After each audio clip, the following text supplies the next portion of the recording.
एक तांत्रिक का संकल्प बहुत गहन होता है। एक बहुत बड़ा तांत्रिक होगा तो वो अगर संकल्प कर लेना कि अभी 5 मिनट के अंदर भूकंप आ जाए पृथ्वी पे, तो भूकंप भी आ जाएगा। आपके जीवन में विज्ञान भैरव तंत्र कब आया? यह दुनिया का सबसे छोटा ग्रंथ है और सबसे पावरफुल ग्रंथ है, जिसके बारे में शायद ही बहुत ही चुनिंदा लोगों को पता है। अब भगवान शिव इतने प्रेम से भरे हुए हैं, इतनी करुणा से भरे हुए हैं इस संसार के प्रति कि वो हर एक का भला चाहते हैं। इसलिए उन तंत्र का प्रयोग वो लोगों के भले के लिए करना चाहते हैं, ना कि उनको शक्ति देने के लिए। लेकिन मैं ये जानना चाहता हूँ कि कितना पावरफुल होता है आदमी। मनुष्य हर जगह हाथ जोड़ तो बहुत सारी चीज़ें करते हैं, लेकिन वो स्वयं कितना पावरफुल है, क्या कर सकता है? कोई मान लो आपकी कोई शक्ति जागृत हो गई और आपको पता ही नहीं उसका उपयोग कैसे करना है। लेकिन विज्ञान भैरव तंत्र के अंदर तो कोई ऐसी चीज़ नहीं है, अगर किसी के हाथ लग गई तो उससे वो बुरा कर सकता है। देखो, भगवान शिव आपको संन्यास लेने को नहीं कह रहे हैं। अरे उसको तो ज्ञान नहीं है, मुझे तो है, मुझे तो आत्मज्ञान है भाई, मैं तो करोड़ों में एक हो गया। एक बार माँ पार्वती ने भगवान से उसे पूछा कि हे महादेव, आप कौन हो? तो महादेव ने एक सिंगल लाइन में जवाब नहीं दिया। महादेव ने बताई एक ऐसी टेक्निक जिससे एक ऐसे ग्रंथ की रचना हुई जो सबसे छोटा और सबसे पावरफुल ग्रंथ है। मैं बात कर रहा हूं विज्ञान भैरव तंत्र। अगर आप तीनों वर्ड को देखोगे तो तीनों वर्ड अपने आप में ही पावरफुल है। विज्ञान यानी कि साइंस, भैरव महादेव का साक्षात रूप, और तंत्र एक ऐसी टेक्निक जो जिसको साइंस भी समझ नहीं पाता है कई बार। और आज हम बात करेंगे विज्ञान भैरव तंत्र के ऊपर।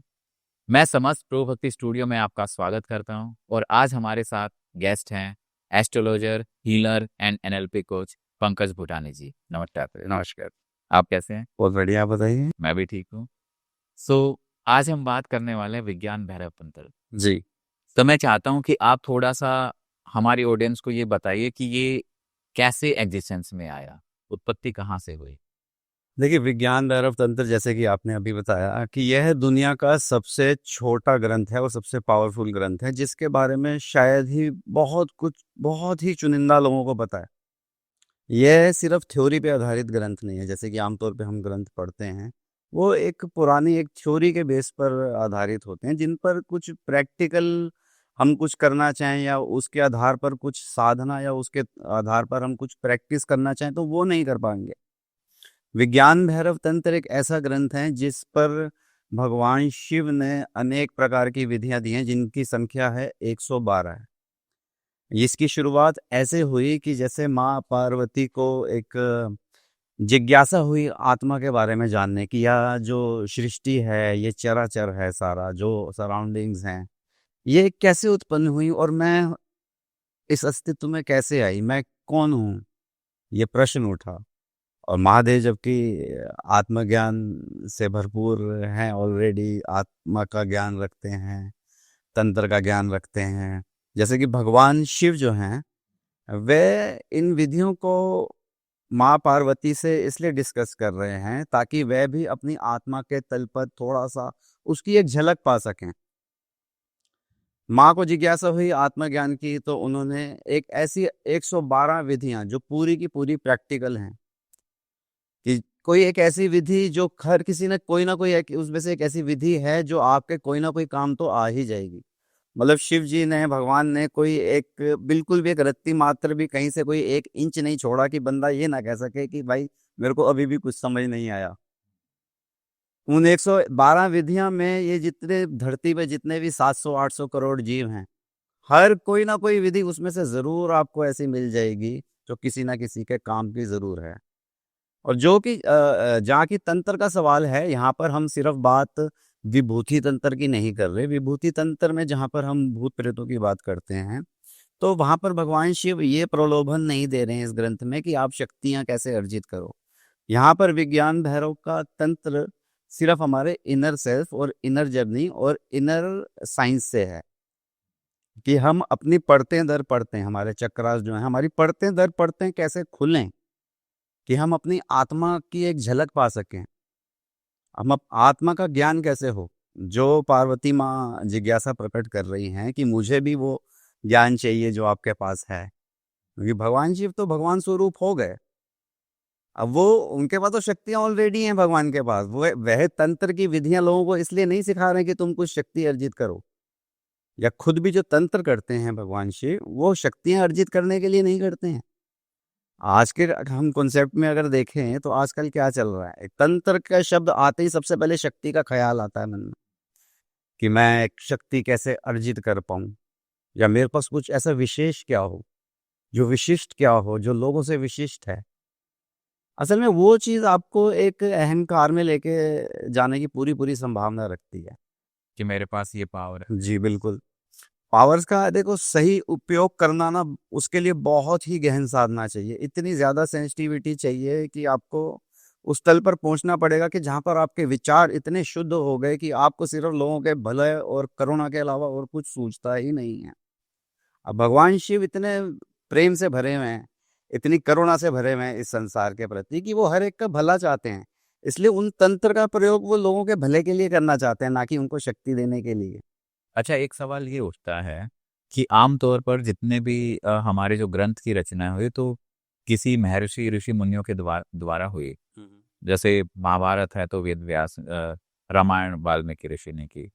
लेकिन ये जो संवाद है ये तो महादेव और पार्वती का था, तो ये हम तक कैसे पहुंचा? देखो परत दर परत जैसे जैसे समय बीतता है, कहीं ना कहीं कोई विधि आपने इस्तेमाल करी, माँ ने करी, माँ ने 4 लोगों को और सिखाई।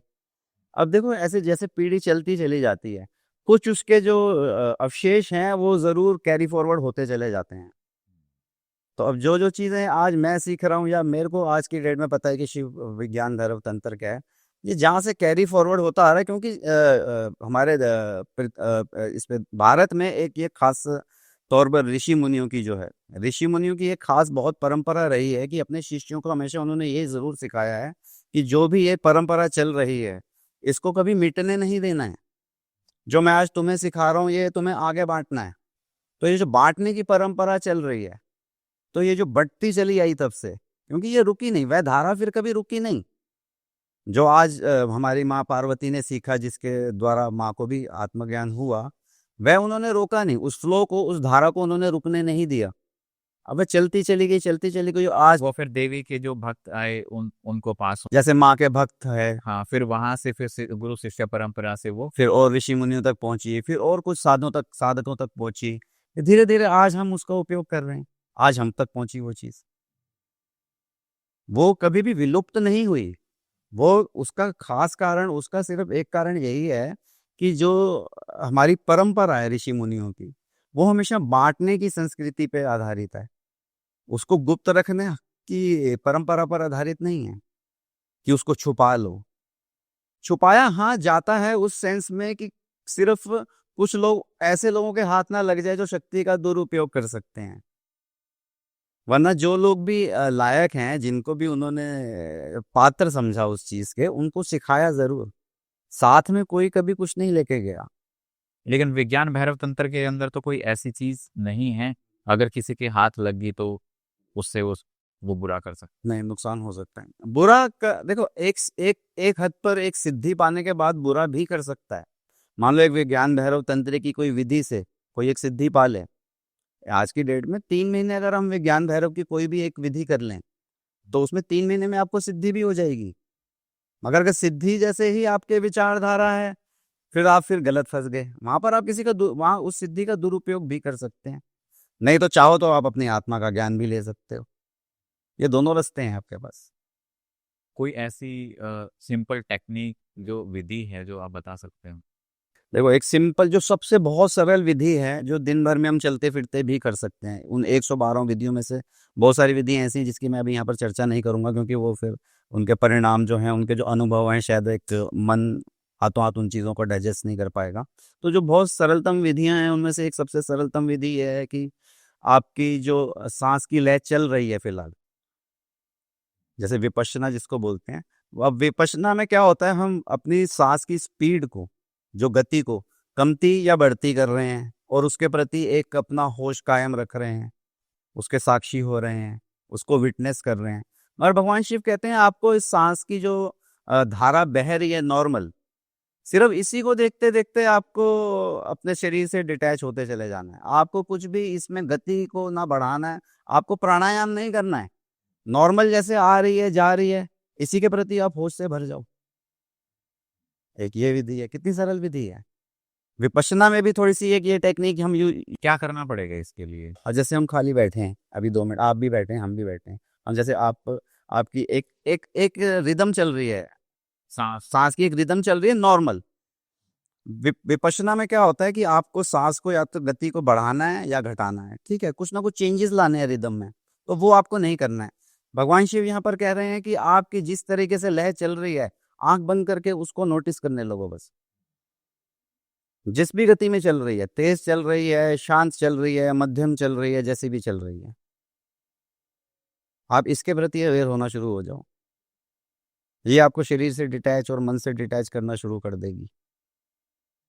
मेन मकसद क्या है शिव भैरव तंत्र का, विज्ञान भैरव तंत्र का? मेन मकसद यही है कि आप शरीर के पार आपकी क्या सत्ता है, आत्मा क्या है, उसकी झलक पाने के लिए ये विधि है। एक और सरल सी विधि है जो आप आमतौर पर कोई भी आदमी कर सकता है, जिसका ना कोई नुकसान है ना कोई कुछ है, बल्कि फायदा जरूर है। कि जैसे शिव कहते हैं माँ पार्वती को कि तुम दिनचर्या में या कभी लेटे हुए या कभी दिनचर्या में भी कभी कभी ऐसा फील करो कि आपका धड़ जो है वो है ही नहीं शरीर के ऊपर।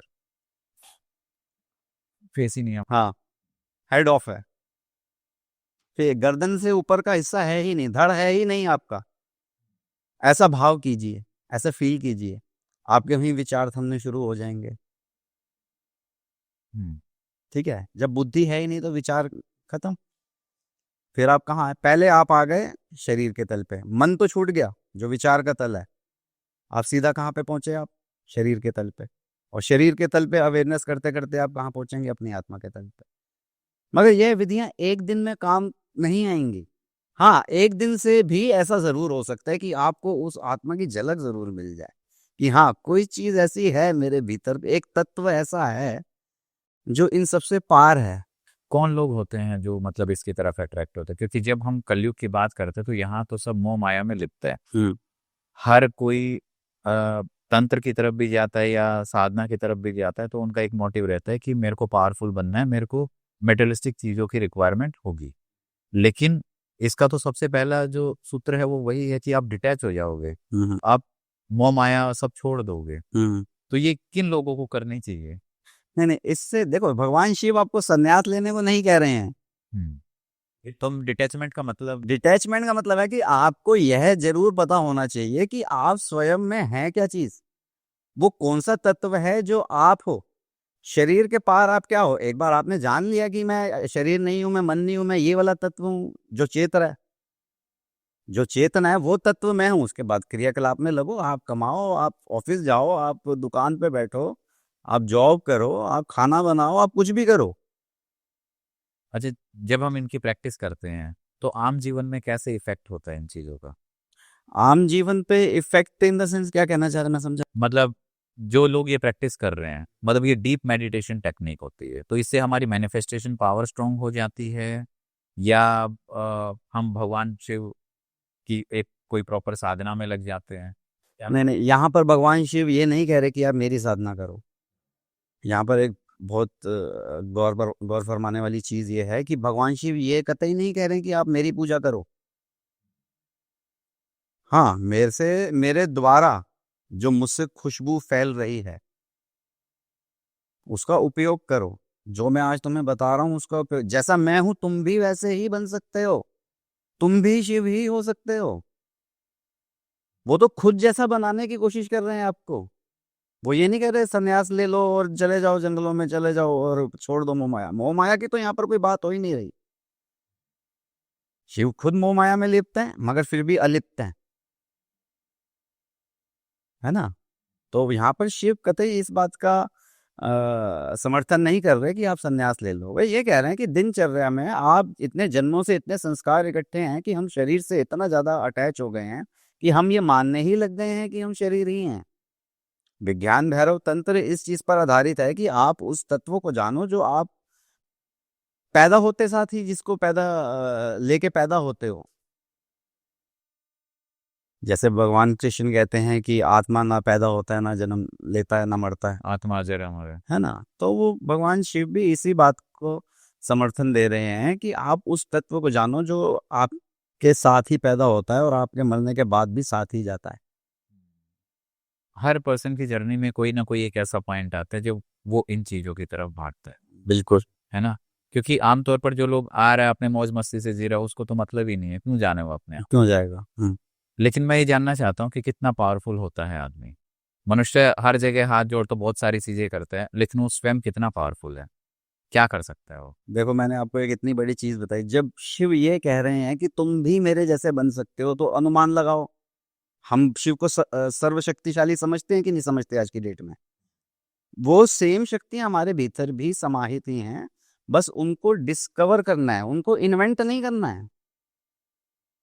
एक तो हो गई इन्वेंशन कि मैंने इन्वेंट किया कुछ, एक क्या हो गया मैंने हमारे पास एक जो चीज मेरे भीतर मौजूद ही है उसको अनकवर करना है, डिस्कवर करना है, उस पर से परतें हटानी है, और मैं वहां पर स्वयं चेतना स्वरूप परमात्मा स्वरूप मौजूद ही हूँ वहां पर। और विज्ञान भैरव तंत्र हमें वही से। विज्ञान भैरव तंत्र हमें वही सिखा रहा है कि आप जो जन्मों जन्मों के संस्कार, जो कि ये आपके मन में धारणाएं इतनी गहन बैठ चुकी हैं आपके सबकॉन्शियस में कि आप एक शरीर हो, आप मन हो, उससे थोड़ा सा परे के जो एक्सपीरियंसेस हैं वो आप कैसे ले पाओ। हाँ, जिसको थोड़ी गहन प्यास होगी वो 3 महीने में भी आत्मज्ञान को पा सकता है, मगर देखो आत्मज्ञान पाना कठिन नहीं है, आत्मज्ञान के बाद की जर्नी को संभालना कठिन है। क्या होता है उसके बाद? उसके बाद जो आपके भीतर जो विचार किस तरीके के हैं, कहीं आपको अहंकार तो नहीं आ गया, अहंकार को संभाल के रखना पड़ेगा ना, उसके प्रति अवेयरनेस रखनी पड़ेगी कि अरे मैं तो लोगों से विशिष्ट हो गया, मुझे तो ज्ञान है, अरे उसको तो ज्ञान नहीं है, मुझे तो है, मुझे तो आत्मज्ञान है भाई, मैं तो करोड़ों में एक हो गया। ये विज्ञान भैरव तंत्र की प्रैक्टिस करके ऐसा हो? ऐसा हो सकता है, इस ऐसा होता नहीं है, ऐसा हो सकता है। वो मनुष्य की चेतना पे। वो चेतना पे, आदमी के मन पे आधारित है कि पुरानी साधना कैसी है, या इस साधना से पहले भी क्या कोई और साधना करी है, या विचार कितने शुद्ध हैं किसी के, तो इन सब चीज़ों पे आधारित होता है। अब मान लो कई लोगों को इन विधियों द्वारा हो सकता है कईयों को फ्यूचर के विजन्स आने शुरू हो जाते हैं कि अरे ऐसे ऐसा कुछ होने वाला है 3 महीने बाद, वो वहाँ पे अटक गया, उसको लगा अरे मैं तो बहुत पावरफुल हो गया, मेरे को और कुछ चाहिए ही नहीं, वहीं वहीं पे उसका डाउन। कि जर्नी जर्नी वहीं खत्म हो गई और भटकना शुरू हो गया वो। थोड़े टाइम के मजे जरूर आएंगे, हो सकता है फेम भी मिल जाए, हो सकता है नेम मिल जाए, हो सकता है धन मिल जाए, हो सकता है पैसा मिल जाए, मगर जर्नी नीचे की तरफ आनी शुरू हो जाती है वापस। तो इसमें खतरे भी हैं। कोई और टेक्निक, सिंपल टेक्निक?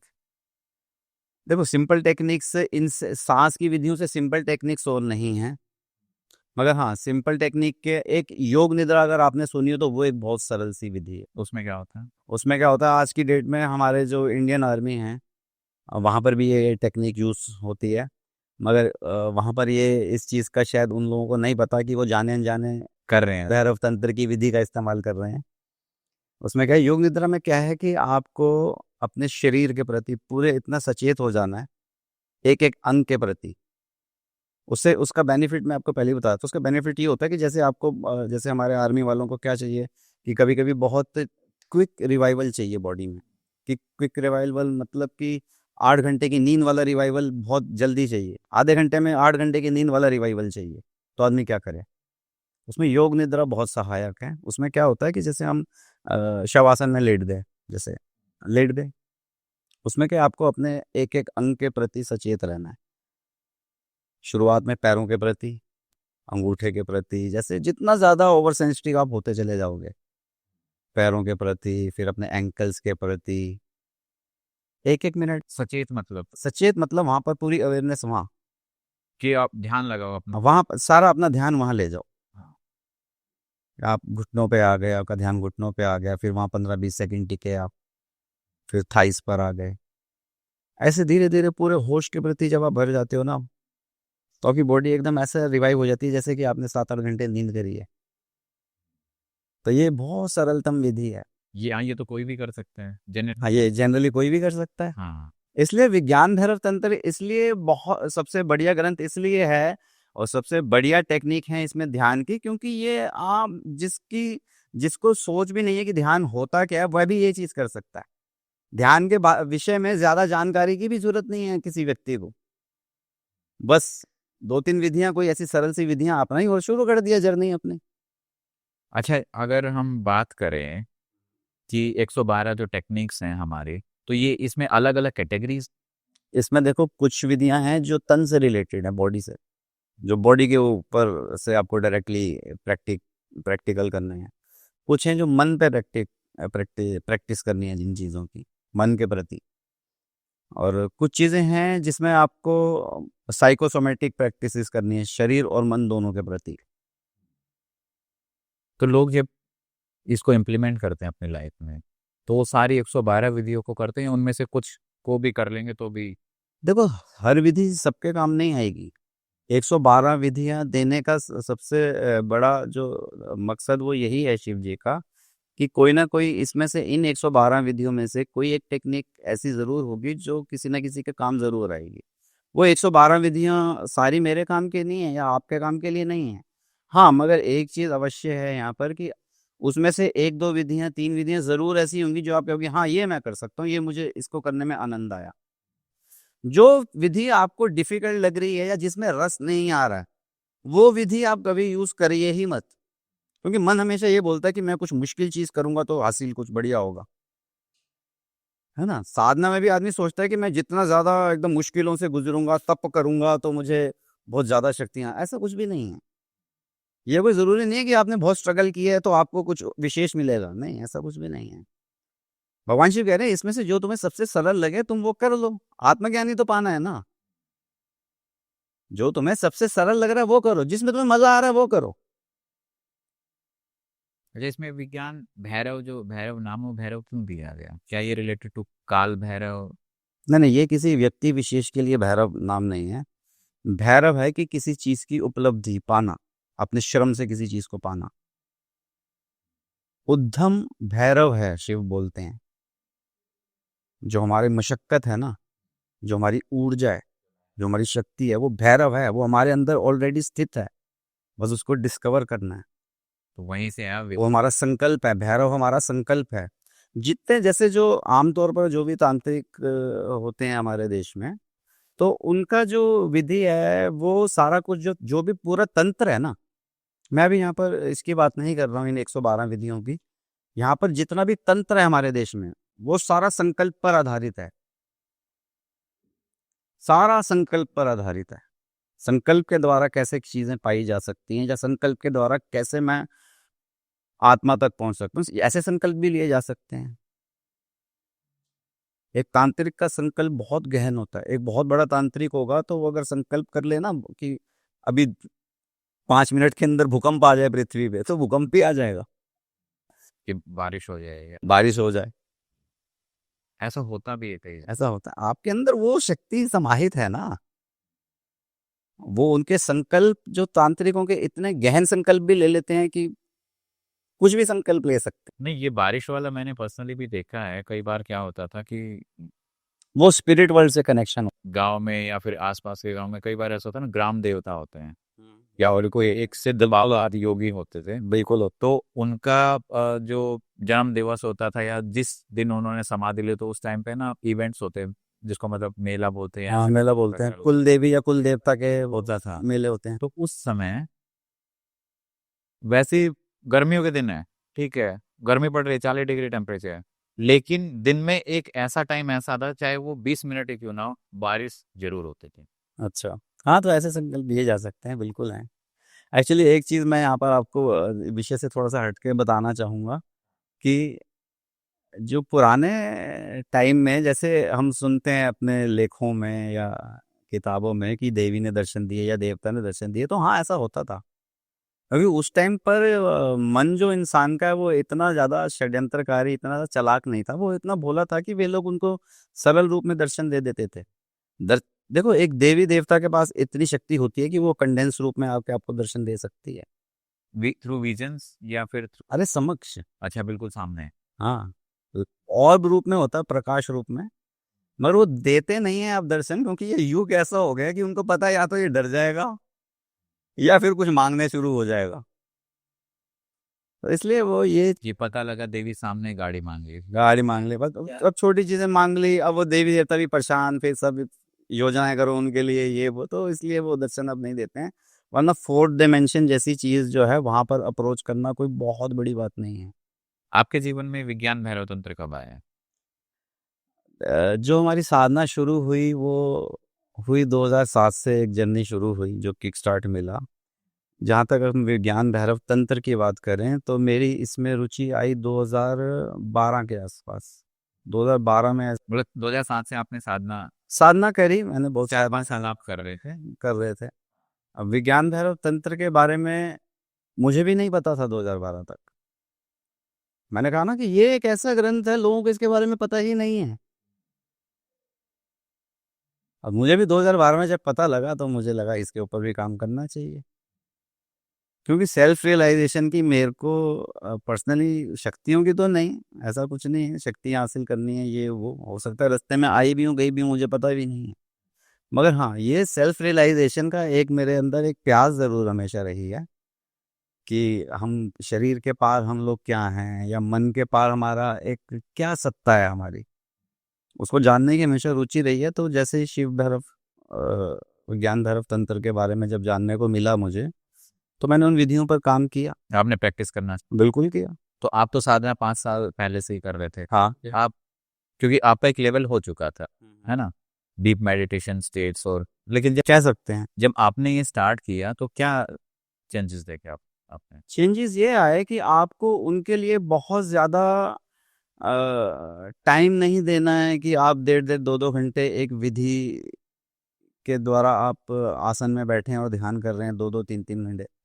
ये जो विधियां हैं भगवान शिव द्वारा दी गई, जो 1.5-2 घंटे के ध्यान से जो आदमी एक्सपीरियंस कर पाता है, या जिस स्थिति में 1.5-2 घंटे के ध्यान के बाद पहुंच पाता है, इन इन विधियों से वह व्यक्ति 5 से 10 मिनट या 15 मिनट में भी वह एक स्टेज अचीव कर लेता है।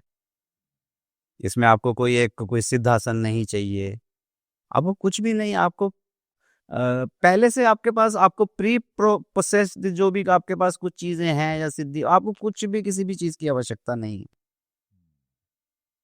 आप सीधे इन विधियों में उतर सकते हो, बिगिनर्स भी।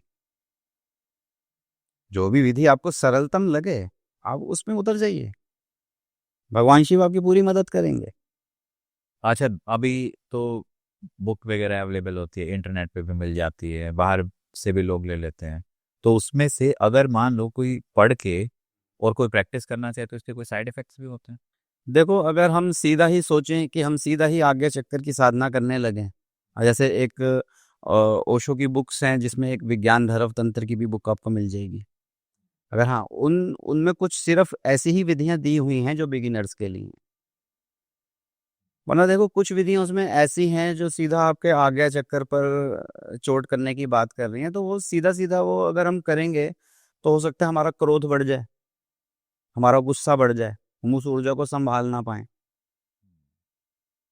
तो सीधी सीधी ऐसे सबसे पहले क्या है, आपको हमारे शरीर को ही, हमारे विचारों को थोड़ा तो शुद्ध करना ही पड़ेगा। इसलिए सबसे पहले वह सरल विधियां अपनाएं जो आपको अच्छी भी लग रही हैं और सरल भी हैं, जो आप दिनचर्या में उठते बैठते कर सकते हो, चलते फिरते कर सकते हो। क्या ये बिना गुरु के भी की जा सकती है? हाँ, बिना गुरु के की जा सकती हैं। देखो, गुरु की जरूरत वहां पड़ती है जब हम अपने एक्सपीरियंस को डाइजेस्ट नहीं कर पा रहे हैं। अब मान लो सीधा सीधा आगे चक्कर की साधना करने लगे, हमारे को ऐसे ऐसे एक्सपीरियंसेस हो जाएं कि हमारी बुद्धि उस चीज़ को स्वीकार ही ना कर पाए। अगर हम एक पागलपन की स्थिति में, हम कोई है ही नहीं किसी को बताने वाला कि अरे मैं क्या करूँ अब। कोई मान लो आपकी कोई शक्ति जागृत हो गई और आपको पता ही नहीं उसका उपयोग कैसे करना है, अब मेंटली थोड़ा सा आप हैरास होना शुरू हो जाते हो, वहां पर गुरु की जरूरत है। मगर जैसे हम ये हल्की हल्की विधियां हैं, ये दिनचर्या की विधियां हैं जो करने लायक हैं, जो कोई भी कर सकता? जो कोई भी कर सकते, जैसे जिन जिन 2-3 विधियों का मैंने अभी आपको वर्णन किया, जैसे कि योग योग निद्रा हो गई। अब एक स्वाद तंत्र होता है, अब मैं उसकी भी चर्चा आपसे कर देता हूँ। जैसे बहुत सरल सी विधि है, जैसे जिस टाइम आप खाना खाने, जैसे अब लंच टाइम हो गया या डिनर टाइम है, आप तसल्ली से बैठे हैं, सब कुछ मोबाइल वगैरह आप अपना हटा के बिल्कुल एकदम वहीं पे मौजूद हैं खाने की टेबल पर। खाने का उस जो स्वाद आ रहा है ना, जो आपके टेंटिकल्स पे, उसका जुबान के टेंटिकल्स पे आपका जो जुबान उसका स्वाद आ रहा है, उसके साथ साथ पूरा ना एकदम विलीन होते चले जाओ, मतलब उसका पूरा एक रस, एक एसेंस निचोड़ लो। ये भी एक तरीके का तंत्र है। ये भी एकदम उसके अंदर घुस जाओ, आनंद। आप, हाँ, उसका इतना आनंद लो कि आप वो स्वाद ही हो जाओ, स्वाद और आप में कोई फर्क ही ना रहे। तो फिर खाने का क्यों, हर चीज का आनंद लो। बिल्कुल लो। ये तो एक मैंने आपको एग्जांपल दिया। हाँ, ये स्वाद तंत्र है, ये भी विज्ञान। देखो, अगर धीरे धीरे हम छोटी छोटी चीजों का भी अगर आनंद लेने लगे ना, तो हमारी एक आदत ही डेवलप हो जाएगी कि फिर मैं हर चीज में ही रस ले रहा हूँ। मैं गाड़ी चलाने में भी रस ले रहा हूँ, फिर मुझे ट्रैफिक भी है तो मुझे कोई दिक्कत नहीं हो रही है। ट्रैफिक है तो है, मैं कोई बात नहीं, मैं आराम से गाड़ी में बैठा हूँ, कोई दिक्कत नहीं है। ट्रैफिक जब खत्म हो जाएगा तब आराम से निकल लूंगा, मुझे कोई जल्दी नहीं है। आप अपने गुरु से, आपका लाइफ में गुरु रहे हैं, कैसे में? देखो, वैसे तो मैं ओशो को फॉलो कर रहा हूँ 2007 से। फिर मेरी हमारी धीरे धीरे, जैसे मैंने अभी शुरुआत में आपको बताया था कि मेरे एक दोस्त के भी दोस्त से मुलाकात हुई, जिन्होंने इस रास्ते पर मुझे थोड़ा और आगे बढ़ने की प्रेरणा दी। फिर ओशो के जो छोटे ब्रदर हैं, हमारे गुरुजी हैं, उनका उनके भी बहुत पॉडकास्टिंग शायद आप जानते भी होंगे। उनका नाम है स्वामी शैलेंद्र सरस्वती जी, और हमारी गुरु माँ हैं, उनका नाम है माँ आनंद प्रिया जी, माँ अमृत प्रिया उनका नाम है। तो अगर आप चाहें तो उनके भी बहुत सारे वीडियोस हैं यूट्यूब पे, उनके वो भी बहुत सरल विधियां के द्वारा आदमी को अपने भीतर ले जाने की पूरे कोशिश करते हैं। उनका, हमारा एक सोनीपत में छोटा सा आश्रम भी है, वहाँ पर 50 से 100 जनों की साधना करने की एक पूरी एस्टेब्लिशमेंट भी है। अगर कभी आप को टाइम लगे तो ज़रूर जाइएगा। तो उसमें साधना सिखाई जाती है। हाँ, उसमें साधना सिखाई जाती है, जिसमें ये भी इंक्लूडेड है, जिसमें शिव, जैसे बीच बीच में क्या होता है कि विज्ञान भैरव तंत्र पर जो विधियां आधारित हैं, कभी कभी उस पर भी प्रोग्राम्स होते हैं स्पेशली। बाकी अन्य विधियां भी हैं, ऐसे कुछ ऐसी विधियां हैं जिनको ऐसे सार्वजनिक नहीं किया जा सकता, जो साधकों के लिए होती। जो ऐसे आयाम हैं, जैसे प्रकाश, जो डिवाइन लाइट का आयाम है, वो आपको ऐसे खुले में नहीं आप बता सकते किसी को, वो गुरु द्वारा ही आपको प्राप्त होता है। और डिवाइन साउंड है, तो वो गुरु के द्वारा ही प्राप्त आपको हासिल होंगी वो चीज़ें। बाकी ये जो विधि है, ये उन लोगों के लिए जिनको ABC भी नहीं पता है ध्यान की, मगर उनको ध्यान में रुचि है। मैं फिर एक बार ये बात ज़रूर बोलना चाहूँगा कि भगवान शिव यहाँ पर आपको शक्तिशाली बनाने की कोशिश नहीं कर रहे हैं इन विधियों द्वारा, आपको आपकी आत्मा तक पहुँचाने की विधियाँ हैं ये। आपकी, आप अपने आप को जानो, ये उस, स्वयं को जानने की विधियाँ हैं। और स्वयं को जान लिया तो सब कुछ जान लिया। स्वयं को जान लिया तो सब कुछ जान ही लिया। नॉर्मल जो तंत्र होता है, अगर कोई ये प्रैक्टिस करके नॉर्मल तंत्र साधना करता है तो उसमें उसको फायदा मिलता है। देखो, अगर किसी ने तंत्र शुरू ही नहीं किया है और कुछ डार्क, देखो, अगर डार्क मैटर्स को भी जानने की यदि रुचि है तो उसमें कोई बुराई नहीं है। भूत प्रेतों और जिन्नात के बारे में भी अगर आपको जानने की कोई वाकई रुचि है, जिसका मन वाकई एक बहुत हार्डनेस से भरा हुआ है, बहुत संकल्पवान कोई व्यक्ति है, बहुत गहन संकल्पवान व्यक्ति है, अगर वो इन चीजों की तरफ बढ़ भी रहा है तो कोई बुरी बात नहीं है इसमें। हाँ, आप जान सकते हैं इन इन विधियों के बाद आप दूसरी विधियां, जो भी विभूति तंत्र, बाकी ठीक है, उसके लिए आपको पर्सनल गुरु चाहिए, सब चीजें चाहिए, वो अकेले में नहीं कर पाओगे आप। तो जैसे विज्ञान भैरव तंत्र है, इसी तरीके से एक विभूति तंत्र है। विभूति की इसमें इतनी ज्यादा प्रैक्टिसेस नहीं। हाँ, इसमें नहीं है, लेकिन वो डिफरेंट, टोटली डिफरेंट है। वो विभूति तंत्र बिल्कुल अलग शाखा है, वो अलग शाखा है, वो स्पिरिट वर्ल्ड से कनेक्टेड, वो आप स्पिरिट वर्ल्ड से कैसे कनेक्ट हो जाओ, ये उन चीजों में आधारित है, जो चेतना इस आकाश में है, जो हमें आम आदमी को, आपको, मेरे को नहीं दिख रही है, उनसे कैसे कनेक्शन स्थापित करना है, वो उस तरीके का तंत्र होता है। कईयों की उसमें रुचि होती है। भाई, कई लोग हमने ये भी देखे हैं कि जो तंत्र के द्वारा अपनी आत्मा, तंत्र में ये भी विधियां हैं अपनी आत्मा तक पहुंचने की, तंत्र भी आत्मा ज्ञान तक पहुंचा देता है। मगर आपने देखा होगा जो अघोरी होते हैं, अगर वो थोड़े से अक्कड़ से, थोड़े गुस्से वाले से हो जाए, वैसे उनके अंदर भी पूरा प्रेम होता है, पूरी करुणा होती है, वो हमें शो नहीं करते हैं, लेकिन भगवान शिव को मगर उनको सामने वाले के प्रति एक करुणा भाव रहता है, चाहे बेशक गुस्से में बोलते हो। स्वभाव ऐसा है, स्वभाव ऐसा हो गया है, वो बोलने की शैली, उठने बैठने की शैली ऐसी हो। But they are very powerful. Powerful तो है ही, मगर वो अपनी पावर फुलनेस को करुणा के माध्यम से भी यूज करना जानते हैं। आप कभी मिले हो ऐसे अघोरी से? एक दो होरी हैं जिनसे मिला हूं मैं। क्या लगता है मिलके आपको, कैसा हो रहा है? देखो सबसे पहले तो आपको वो एंटरटेन ही नहीं करते हैं।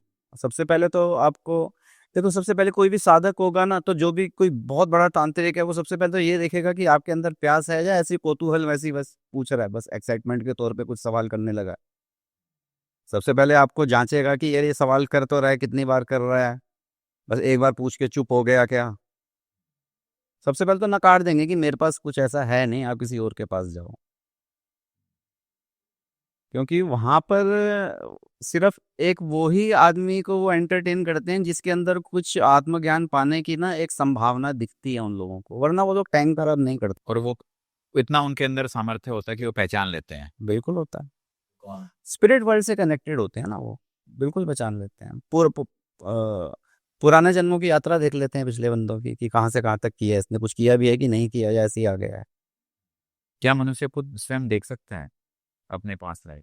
मैंने क्या बोला, देखो जो भीतर हमारे, हाँ, पीएलआर तो आप आज की डेट में कहीं भी कर सकते हो। आप 3 दिन के प्रोग्राम्स होते हैं पीएलआर के, कोई भी करा देता है।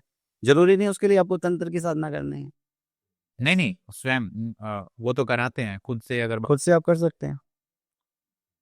पीएलआर में आपको कुछ पास्ट लाइफ रिग्रेशन के जो सेशंस होते हैं, उसमें कुछ इंस्ट्रक्शंस दी जाती हैं, आप उनको फॉलो करो, 1.5 से 2 घंटे में आपको पिछले जन्म दिखने लग जाएंगे। सीरीज में नहीं दिखते हैं, ये लोगों का वहम है कि पहले पिछला जन्म दिखेगा फिर उसके पिछला। सीरीज में नहीं दिखता है, रैंडमली कोई भी दिख जाता है। हो सकता है 600 साल पुराना दिख गया एकदम, हो सकता है एकदम 70-80 साल पुराना दिख गया एकदम। वो रैंडम होता है, सीरीज में नहीं दिखते हैं, रैंडमली दिखते हैं। अच्छा, आप एनएलपी कोच हैं।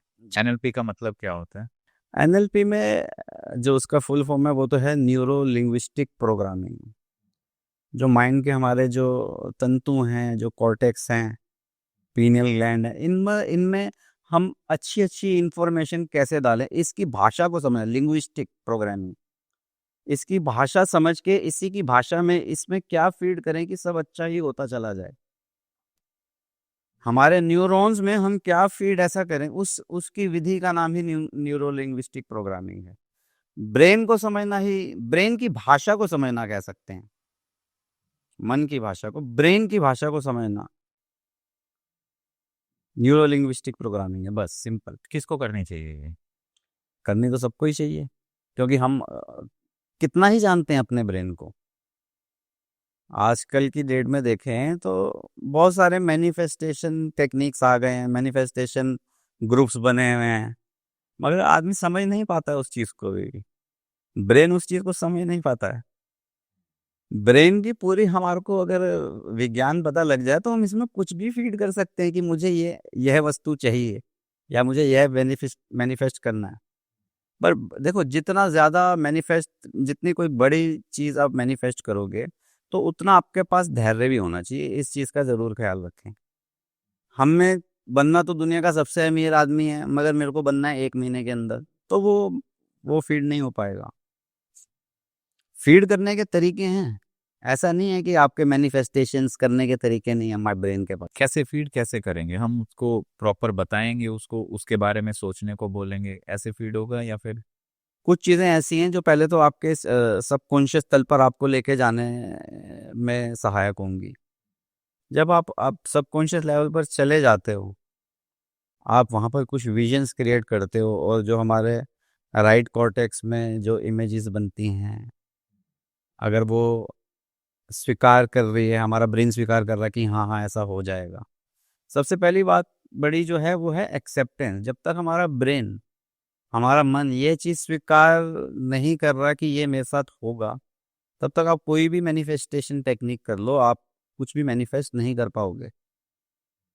आपका जो पीनियल ग्लैंड है, ये जो मिड ब्रेन है, अगर यहाँ से आपकी चेतना से अगर हाँ की आवाज़ नहीं आ रही है कि हाँ मैं ऐसा कर सकता हूँ, हाँ ऐसा हो सकता है, मैं अपने शरीर को स्वस्थ कर लूंगा, अगर मन कह रहा है कि नहीं हो पाएगा, तो नहीं है? मैनिफेस्टेशन कोई काम नहीं आएगी। आप चाहे दिन भर रिपीट करते रहो, मैं स्वस्थ हो रहा हूँ, मैं स्वस्थ हो रहा हूँ, मैं स्वस्थ हो रहा हूँ। आप ड्रीम्स को मानते हो? किनको? सपने? हाँ बिल्कुल, सपने किसको नहीं आते। कई बार ऐसा होता है और ऐसा हम सुनते हैं कि जो देवी देवता हैं उन्होंने सपने में आके ये बोला, ऐसा होता क्यों? ऐसा होता इसलिए, जैसे हम सब हैं, आपका भी कोई स्पिरिट गाइड है, मेरा भी स्पिरिट गाइड है, हो सकता है मुझे नहीं पता मेरा स्पिरिट गाइड कौन है। हाँ, मुझे ज़रूर अंदाज़ा है, इतने टाइम से साधना के दौरान इतना ज़रूर पता लगता है कि कौन है। वैसे नॉर्मली जैसे हमको भी नहीं पता, आपको भी नहीं पता। तो जो भी होते हैं, मान लो उन्होंने कोई हमें इंस्ट्रक्शन देनी है या किसी चीज़ के बारे में आगाह करना है पहले से, एग्ज़ाम्पल के तौर पे, कि आप क्या करें और क्या ना करें, तो वो विज़न में आते हैं। एक्चुअली ड्रीम और विज़न में एक फ़र्क होता है, वो भी मैं आपको बता देता हूँ वो क्या होता है। तो वो जो सपने में आके आपको एक इन्फॉर्मेशन दे जाएँगे, कोई हैप्पीनेस की इन्फॉर्मेशन दे जाएँगे, या कोई ऐसी एक एक स्थान या कुछ ऐसी एक विशेष चीज़ की एक इशारा दे जाएँगे कि आप या तो इस स्थान पे चले जाओ, या ये काम कर लो, या ये काम मत करो। तो वो चीज़ें 4 से 8 महीने में पूरी होने लग जाती हैं, जो विज़न्स में आते हैं। और जहाँ यहाँ पर सवाल है कि ड्रीम्स और विज़न में क्या फ़र्क होता है? हर ड्रीम को हम विज़न नहीं मान सकते हैं। विज़न्स बहुत ही कम आते हैं, कभी कोई आपसे आपके जो स्पिरिट गाइड्स आपसे जब कनेक्टेड रहते हैं, तब आपको विज़न ला, तो उसमें क्या होता है कि जैसे मान लो मुझे कोई सपना आया, वो 12 से 14 घंटे में वो फ़ेड होने लग जाता है। मुझे याद नहीं रहेगा कि वो मैंने जो व्यक्ति देखा था सपने में या कोई वस्तु देखी थी, उसका क्या रंग था, उसने क्या पहना हुआ था। तो सपने 14-15 घंटे में फ़ेड हो जाते हैं।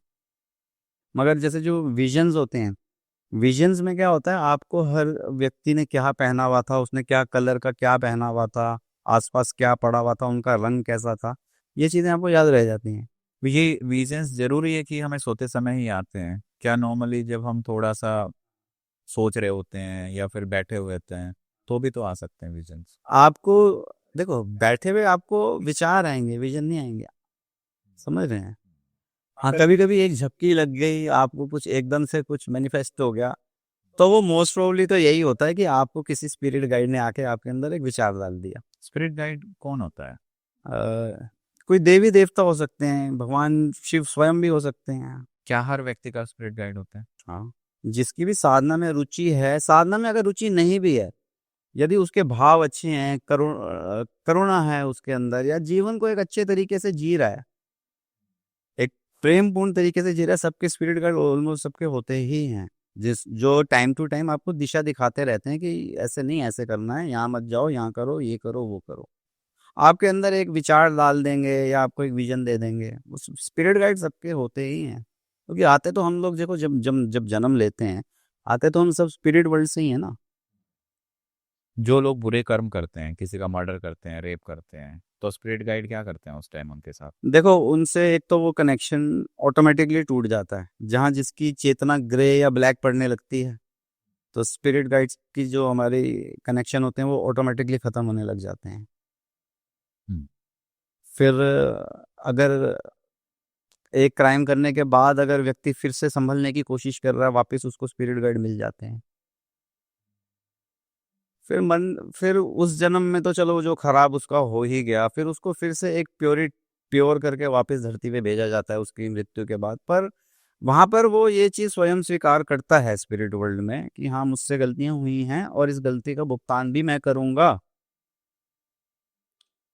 तो वो फिर ऐसे कर्म चूज़ करके आता है जहाँ पर उसको भी थोड़ा कष्ट होगा, पीड़ा होगी, बस स्वयं ये चीज़ें माँग कर ही आता है फिर। तो कई बार ऐसा भी होता है, कई बार ऐसा फ़ील होता है कि यार मैं इतनी मुसीबत में रहता हूँ, लेकिन फिर भी पता नहीं मैं कैसे बच गया। वो कैसे होता है? वो सारा जो आपके स्पिरिट गाइड्स हैं, उनके पास कुछ चीज़ें ऐसी हैं जो कुछ पावर्स ऐसी हैं जो कभी-कभी वो यूज़ करते हैं आपके लिए, आपके करुणा के लिए, आपकी अच्छाई के लिए, आपके भले के लिए। एकदम से कोई काम हो गया। मान लो कई बार ऐसा भी होता है कि भाई घने जंगल में पेट्रोल खत्म हो गया। कोई व्यक्ति आ गया, वो उसने पता नहीं अपनी बाइक से पेट्रोल निकाला और आपकी गाड़ी में डाल दिया। जिसको हम मिरेकल या चमत्कार बोलते हैं। वो क्या होता है? वो स्पिरिट गाइड्स के सब वो एक कनेक्टेड होते हैं, जिसने आपके लिए कुछ ना कुछ आपके भले के लिए किसी को वहाँ पर भेज दिया। आपने देखा होगा कि ये जो ग्रैटिट्यूड का भाव होता है, जितने भी गुरु होते हैं, संत होते हैं, ये हमेशा ये क्यों बोलते हैं कि ग्रैटिट्यूड में रहो, थैंकफुलनेस में रहो? ये क्योंकि ये जो जितना करुणा का, थैंकफुलनेस का भाव, ग्रैटिट्यूड का भाव रहता है ना, ये आपके स्पिरिट गाइड से आपको कनेक्शन में रखता है। और जैसे मान लो मैं अगर यदि आप मैं या कोई कृष्ण भक्ति में है बहुत ज़्यादा, तो मोस्ट प्रोबेबली तो यही होगा कि वो जो स्पिरिट गाइड है आपके, हो सकता है स्वयं श्री कृष्ण ही हो। या ऐसा भी हो सकता है कि जैसे कृष्ण जी की चेतना है, ऐसा कोई संत हो जिसकी चेतना में कृष्णत्व है, जो उसी हाइट का, उसी लेवल का संत है। तो वो हो सकते हैं। ये बातें मैं इसलिए नहीं बोल रहा हूँ कि कईयों को वो हो जाता है कि कौन हो सकता है, और क्या अगर किसी को देखना हो तो कैसे, मतलब जानना हो तो कैसे पता करे? नहीं नहीं, इसको जानने की विधि नहीं है। इसके आपको ग्लिम्सेस मिलते हैं कभी कभी। आप स्वयं से कोई विधि करो और ये जान लो कि मेरा स्पिरिट गाइड कौन है, तो वो ऐसी कोई विधि नहीं है पर्टिकुलर। कभी कभी जैसे आपके अंदर एक रुचि पैदा हुई, आपके अंदर एक जिज्ञासा पैदा हुई कि यार मुझे जानना है कि मेरे स्पिरिट गाइड कौन है, आप उसके लिए आप उनको प्रे कर सकते हो कि मैं आपको जानना चाहता हूँ। सपने में प्रे। कुछ भी कर सकते हो, तो वो कभी कभी कभी ग्लिम्सेस दे देते हैं कि जो भी उस टाइम या एक दिन में 2 दिन बाद आपके जो विजन में आएगा, तो वही आपका फिर स्पिरिट गाइड है। वो कभी कभी ग्लिम्सेस दे देते हैं कि तुमने कोई क्वेश्चन पूछा है तो चलो उसका उत्तर मैं दे देता हूँ। किसी व्यक्ति जो ऐसे उलझा हुआ है, उसको अपने सवाल जानने हैं, मैं धरती पे क्यों आया, मेरी सोल का पर्पज है, कैसे जाने वो? देखो, एक तो संसार के तल पे तो जो हम कर रहे हैं वो कर रहे हैं, और वाकई कुछ इन चीज़ों को जानने की प्यास है तो आजकल बहुत चीज़ें हैं। क्या चीजें हैं ऐसे? देखो, आप छोटी मोटी साधना से भी शुरू कर सकते हो। एक मेडिटेशन सेंटर्स हैं आजकल लोगों के घरों के आसपास। कहीं से भी शुरुआत तो करनी ही पड़ेगी। सिर्फ सवाल को सवाल ही रहने देने से प्यास तो बुझेगी नहीं, है ना? कि अब मान लो मेरे को प्यास लगी है तो मैं कागज पर H2O लिख के तो नहीं पी सकता हूँ। स्टार्टिंग हो सकती है मेडिटेशन से। उसके अलावा कोई चारा ही नहीं है ना। इस धरती पर सिर्फ कुछ एक विशेष विशेष तो नहीं कहेंगे, बट कुछ चुनिंदा लोग ऐसे होते हैं जिनकी पुरानी साधना इतनी गहन रही है कि उनको एक हल्का सा पुश चाहिए और वो पार हो जाए। वो करोड़ों में एक व्यक्ति होता है। तो हम उस चीज को आम जनता में आम तौर पर तो साधना आपको करनी ही है। आपको श्रम तो करना ही पड़ेगा। श्रम बिना कुछ साधना आपसे हो नहीं पाएगी, या आप उस तल पर नहीं पहुंच पाओगे जो आपकी प्यास है। आपको वो चीजें करनी ही, विधियों के थ्रू, साधना के थ्रू, ध्यान के थ्रू आपको ये सब गुजरना ही पड़ेगा। तभी आप आइडेंटिफाई। कुछ एक आधे कृष्ण मूर्ति जैसे कोई व्यक्ति होते हैं जिनको किसी ने कोई बात बता दी और क्लिक हो गई और आत्मज्ञान हो गया बिना किसी ध्यान के। ऐसा भी पॉसिबल। क्या स्टोरी थी उनकी? अब जैसे बहुत साल पहले शायद उनके उसमें गुरुडम में उनको बोला गया था कि शायद बहुत ज्यादा, एक मिनट यहाँ पर मैं एक बार पॉज कर देना। उनकी पूरी कहानी तो याद नहीं आ रही। हाँ, बेसिक मतलब जितना है। हाँ। बेसिक उनका ये था एक्चुअली। बेसिक जो था श्री कृष्ण मूर्ति जी का, जी कृष्ण मूर्ति जी का, कि उनको बस किसी के बोलने पर ही आत्मज्ञान हो गया। उन्होंने ये जान लिया कि ये जो सब कुछ, ये जो चराचर है, ये जो सब कुछ दिख रहा है, ये जितने भी आत्मा है, ये सब होली सोली, ये सब मैं ही हूँ। उनके पास लाइफ में बहुत पास्ट deep लाइफ level की साधना बहुत डीप लेवल की थी ना। बंदा अगर किनारे पे खड़ा ही है तो उसको हल्का सा पुश करना है। समुद्र के किनारे पे खड़ा है, वो तो तिर गया, बस हल्का सा पुश किया। अब जैसे जनक की स्टोरी है। हाँ, ये स्टोरी का एक लाइमलाइट लोगों को समझ आएगा। अब जैसे अष्टावक्र महागीता आपने सुनी होगी, अगर यदि सुनी है इस चीज का नाम अगर पहले सुना है। नहीं। अष्टावक्र महागीता है हाँ, अष्टावक्र। जिसमें राजा जनक और अष्टावक्र जी के बीच एक संवाद है आत्मज्ञान को लेके कि आत्मा क्या है, तुम कौन हो। जैसे जनक जी के अंदर एक प्यास उठी कि आप मुझे बताएं कि मैं कौन हूँ या आत्मा क्या है। तो उन्होंने बहुत सरल ज्ञान एक अपने वार्तालाप के थ्रू ही इतना उनको डीप ले रहे वो, कि तुम जो हो बोध मात्र हो, तुम जो आत्मा मात्र हो, तुम इस शरीर से बिल्कुल परे भिन्न की सत्ता है तुम्हारी। इस पीड़ा संताप से, सुख और दुख से तुम बहुत परे हो। ये कुछ ऐसे उन्होंने जो वार्तालाप हुई, वो उनको अपने आत्मा के तल पे लेती चली गई, और वार्तालाप के दौरान ही उनको जनक जी को आत्मज्ञान हो गया। क्योंकि वो पिछले जन्मों में साधना के बिल्कुल कगार पर खड़े ही थे, बस कोई उनको ऐसा व्यक्ति चाहिए था जो उनको हल्का सा पुश कर दे और वो बस एकदम से वो सब याद आ गया कि अरे हाँ, मैं तो ये हूँ। ऐसे व्यक्ति बहुत कम हैं, उंगलियों पर गिने जाने वाले कुछ ऐसे व्यक्ति हैं। बट ये लोग वह व्यक्ति होते हैं जो बहुत टाइम स्पेंड कर चुके हैं अपनी जर्नी के, बहुत डीप जा चुके हैं। बहुत डीप जा चुके। अच्छा, मेडिटेशन और साधना में क्या अंतर है? मेडिटेशन साधना में कोई अंतर नहीं है, ये दोनों सेम ही चीजें हैं, एक ही सिक्के के दो पहलू। अगर किसी ने पिछले जन्म में माँ काली की साधना की 10 साल और किसी ने सिर्फ मेडिटेशन किया, हाँ हाँ हाँ। अगले जन्म में क्या होगा दोनों का? मतलब किस लेवल पे आएंगे? क्या सेम लेवल पे आएंगे? देखो, पहली बात तो ये है कि अगर किसी ने मेडिटेशन की है तो उसने कहाँ तक करी है, ठीक है। हाँ, मेडिटेशन भी करी है तो वो कितने टाइम करी है, क्या वो अपने आत्मा के तल को जान पाया है, या कभी उसने एग्जिस्टेंस के साथ अपने आप को वन फील किया है, नहीं किया है। कहीं ऐसा भी हो सकता है, कई बार आदमी का समय खराब जाता है, आदमी ने सालों साल साधना करी है मगर उसको आत्मज्ञान नहीं हुआ है, ऐसा भी होता है। हाँ, मगर आत्मज्ञान हमारी वो स्टेज है जो हमारी फाइनल स्टेज होती है। जो फाइनल स्टेज है, जो आकारों के भी पार है, जैसे आपने भी माँ काली की साधना की बात करी। माँ काली की साधना अच्छा है, ठीक है, बहुत आपको बहुत एक स्ट्रॉन्ग लेवल पर पहुंचा देती है, वो चीज़ बहुत स्ट्रॉन्ग लेवल पर, इंट्यूटिव लेवल पर पहुंचा देगी।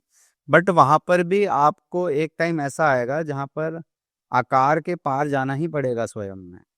जो मतलब हम वो चीज़ आपसे, आपको स्वयं से जुड़ के ही मिलेगी, वो किसी भी आकार से नहीं मिलेगी। एंड पॉइंट सबका सेम है।